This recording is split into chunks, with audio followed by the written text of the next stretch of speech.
Dear children, so happy morning to one and all.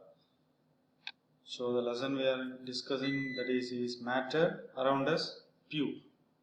So in last class we discussed about the pure substance. So what is meant by pure substance?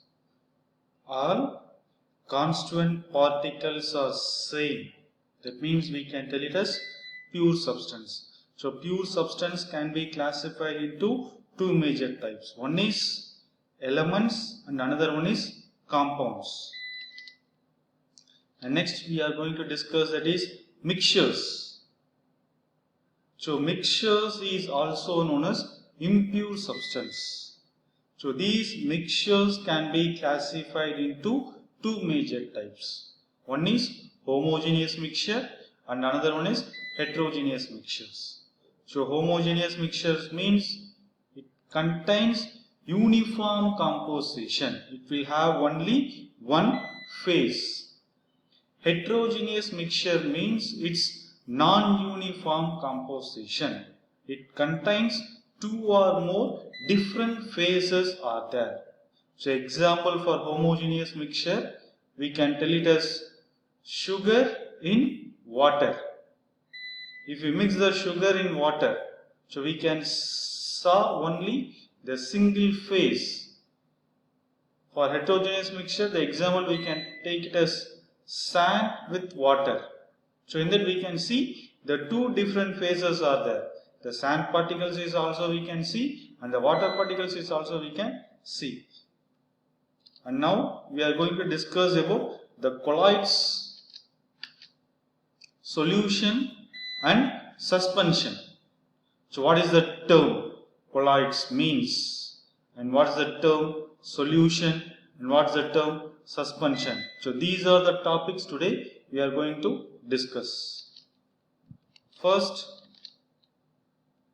so accordingly the matter depends upon the purity. It can be classified into two major types. One is pure substance and another one is impure substance. So these impure substance can be known as also mixtures, and the mixtures can be classified into two major types. One is homogeneous mixture and another one is heterogeneous mixture. So the homogeneous mixture, so for that we can tell it as solution, and heterogeneous mixture can be classified into two major types. One is colloidal solution and another one is suspension. First we will see what is meant by solution. So the term solution, so in that solution the diameters is less than 1 nanometer. It's very small particles. It will be less than 1 nanometer. And colloidal solution. In colloidal solution, the diameters is between 1 and 1000 nanometer. So the diameters it will be between 1 to 1000 nanometer. And for suspension, the diameters is more than 1000 nanometer. So the suspension, the diameters it will be more than 1000 nanometers. So the solution, the particles is very small. The colloidal solution, the particle is large when compared with the solution, and the suspension particles it will be very larger when compared with solution and colloids. So the example for solution we can tell it as sugar plus water. So in that the sugar is mixed with water, so we can get the sugar solution. So it is the example for solution. And next for colloids, we can tell it as milk. So when we see the colloidal solution, it will be having only one phase through our naked eye. So when we see to our naked eye, we can see only one single phase. We can assume milk as a homogeneous mixture through our naked eye. But when we see the milk with the presence of ultra microscope, there we can see the different particles. So water particles we can see, vitamins, proteins. So these are the particles we can see only with the help of ultra microscope. Through our naked eye we can assume milk is a homogeneous mixture. But when we see through ultra microscope, we can tell it as milk is a heterogeneous mixture. So we can conclude that milk is not a homogeneous mixture. It's a heterogeneous mixture. And next, suspension. So suspension, the example is sand plus water. So here you can see the particle size. So here the particle size, it will be more than 1000 nanometer. So we can see the particles. But in solution, we can't able to see the particles through our naked eye. But in colloidal solution, we can't able to see the particles through our naked eye. But when we see with the help of ultra microscope, we can see the different particles are there. We can see the water, the proteins and the vitamins. And in suspension, through our naked eye, we can see the particles. Now we are going to discuss the activity. It is 2.2. So let us again divide the classes into 4 groups, A, B, C and D. So we have to divide the groups in 4 and distribute the following samples to each group. So we have to distribute the following samples. And few crystals of copper sulfate to group A. So we have to give the few crystals of copper sulfate to group A. So what is the formula for copper sulfate, children? Yes, for copper, what is the formula? Cu. The valency for copper is 2 plus. For sulfate, the formula is SO4 and the valency for sulfate is 2 minus. So copper sulfate formula is CuSO4. And 1 spatula full of copper sulfate to group B. So for group A, we have to give few crystals. For group B, we have to give 1 spatula full of copper sulfate. And chalk powder or wheat flour to group C. And few drops of milk or ink to group D. So group A we have to give few crystals of copper sulfate, and group B we have to give 1 spatula full of copper sulfate, and group C we have to give chalk powder or wheat flour, and group D we have to give few drops of milk or ink.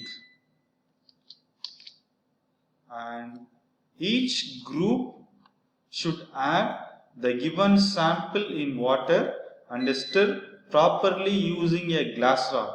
Are the particles in the mixture visible? So group A, what we give?